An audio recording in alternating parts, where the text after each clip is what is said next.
آڑت حرام ہے، دو طرفہ کمیشن لینا حرام ہے۔ ایک طرفہ کمیشن ہو سکتا ہے، یا آپ خریدار سے کمیشن لیجئے یا آپ فروخت کنندہ سے کمیشن لیجئے، اس لیے کہ یہ ایک طرح کی وکالت ہے،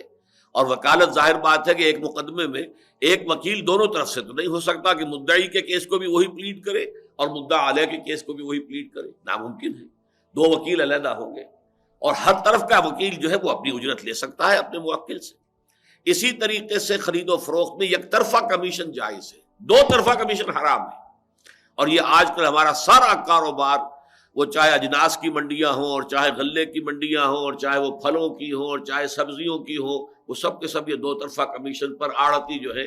اپنے اڈے بنا کر بیٹھے ہوئے ہیں، اور بیچنے والے سے بھی لے رہے ہیں اور خریدنے والے سے بھی لے رہے ہیں، سب حرام ہے۔ اس کا تو ایک اہم واقعہ میری زندگی کا، میں گیا ہوا تھا جامع مدنیہ میں، اور مولانا سید حامد میاں رحمۃ اللہ علیہ وہ درس دے رہے تھے، اور حدیث کا درس ہو رہا تھا، لا یبیع الحاضر للبادی، کوئی شخص جو شہر کے اندر کا رہنے والا ہے وہ باہر سے آنے والے کے سامان کو فروخت نہ کرے۔ اب یہ 8-10 طرق سے یہ حدیث آئی، یہ طرق کا لفظ سمجھ لیجئے کہ حدیث کا متن تو ایک ہی ہے، لیکن عن فلاں عن فلاں عن فلاں یہ ایک طریقہ ہو گیا، کسی اور صحابی سے کسی اور تابعین نے نقل کیا، یہ دوسرا طریقہ، یہ طریقے کہلاتے، سلسلے کہلاتے روایت کے۔ تو 8 حدیثیں شمار ہوں گی، جبکہ یہ روایت کے سلسلے 8 ہیں، چاہے متن ایک ہی ہے، متن ایک ہی ہے، لا یبیع الحاضر للبادی، لیکن وہ تقریباً 5-6 مجھے یاد پڑتا ہے کہ طرق سے یہ حدیث آئی، درس ہو گیا،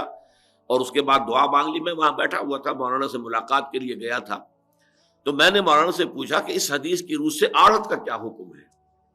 تو مولانا نے، اب ان کا انتقال ہو چکا ہے، اللہ تعالیٰ ان کے درجے بلند کرے، تو انہوں نے مجھ سے سوال کیا آڑت کسے کہتے ہیں؟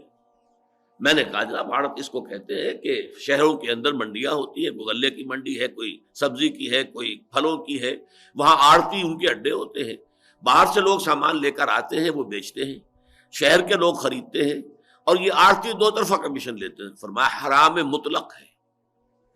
صرف ایک طرف کا جو ہے معاملہ جائز ہے، وہ وکالت کے طریقے پر جائز ہے۔